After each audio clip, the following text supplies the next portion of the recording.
വിശക്കുന്നവന് അന്നം കൊടുക്കുന്നതാണ് ഈ ഭൂമിയിലെ ഏറ്റവും മഹത്തായ പുണ്യം.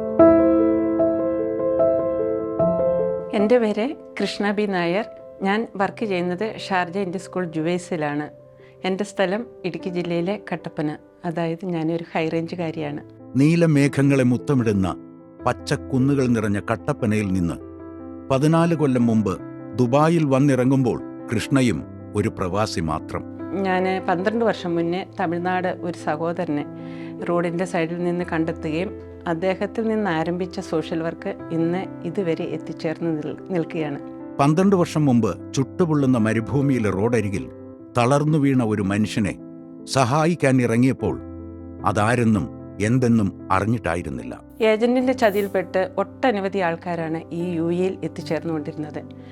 പിന്നെ ഞാൻ ഇവരെയൊക്കെ കണ്ടെത്തി. അത് ചിലപ്പം മസ്ജിദിൻ്റെ ഭാഗത്താകാം, അല്ലെങ്കിൽ ഏതെങ്കിലും ഷോപ്പിൻ്റെയോ എവിടെയെങ്കിലും ഒക്കെ ആയിരിക്കും ഇവർ കഴിയുന്നത്.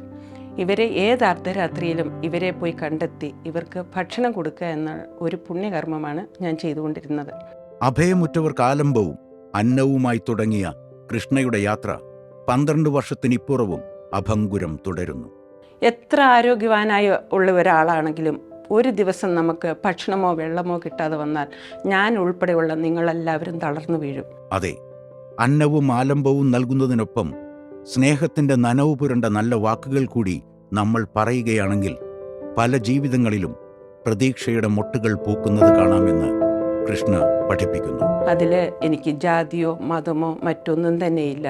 ഏത് രാജ്യക്കാരായാലും എൻ്റെ ദൃഷ്ടിയിൽപ്പെട്ടാൽ അവർക്ക് വേണ്ടുന്ന എല്ലാ ഹെൽപ്പും ഞാൻ ചെയ്തു കൊടുക്കും.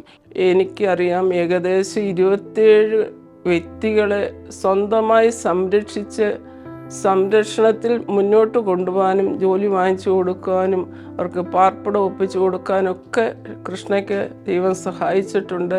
എൻ്റെ ഇതുവരെയുള്ള നാൾ വഴികളിൽ എൻ്റേതല്ലാത്ത കാരണത്താൽ ഞാൻ പോലീസ് സ്റ്റേഷനിലും ഇവിടുത്തെ കോർട്ടിലുമൊക്കെ കയറി ഇറങ്ങിയിട്ടുണ്ട്.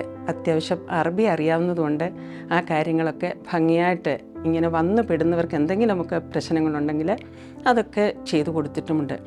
തൻ്റെ കണ്ണിൽപ്പെടുന്ന ദുരിത ജീവിതങ്ങളെ സഹായിക്കുന്നതിന് ജാതിഭേദമോ ദേശമോ കൃഷ്ണ നോക്കാറില്ല. ഒരു സംഘടനയുടെയും പിൻബലത്തിലുമല്ല കൃഷ്ണയുടെ പ്രവർത്തനം. 14 കുട്ടികളുമായിട്ട് ഞാൻ ഈ റോളിൽ കൂടി ഒരിടത്ത് ജോലിക്ക് ഇവരെ കൊണ്ട് പോകുമ്പോൾ ഒത്തിരി പേര് എന്നോട് ചോദിക്കാറുണ്ട്, എന്തിനാണ് ഇവരെ കൊണ്ട് ഇങ്ങനെ പോകുന്നത്? നിങ്ങളിങ്ങനെ ഭക്ഷണം കൊടുക്കുന്നതുകൊണ്ടാണ് വീണ്ടും വീണ്ടും ആൾക്കാർ വരുന്നതെന്ന്. പക്ഷേ എനിക്ക് അവരോട് ചോദിക്കാനുള്ളത്, നിങ്ങൾ എന്തിനാണ് വന്നത്? നിങ്ങൾ വന്ന ആ സ്വപ്നം കണ്ടു തന്നെയാണ് ഇവരും ഇങ്ങോട്ടേക്ക് വന്നത്. ഇപ്പോൾ ഈ സമയത്ത് അന്യനു വേണ്ടി എന്തെങ്കിലും ചെയ്യാനാവുമെങ്കിൽ അത് ചെയ്യുക. അതിന് പകലെന്നോ പാതിരാവെന്നോ നോക്കാറില്ല. ഒത്തിരി കഷ്ടപ്പാടിൽ കൂടെ ഈ യുഎയിൽ കടന്നു വന്ന ഞാൻ എൻ്റെ തുച്ഛമായ വേതനം കൊണ്ട് കുറച്ചു പേർക്കെങ്കിലും സന്തോഷം നൽകാൻ സാധിച്ചുവെങ്കിൽ അതിൽ ഞാൻ അഭിമാനം കൊള്ളുന്നു. എനിക്ക് അതിയായ സന്തോഷവുമുണ്ട്. അതിനാൽ ഞാൻ കരുതുന്നു ഞാനും ഒരു സൂപ്പർ വുമണാണ്.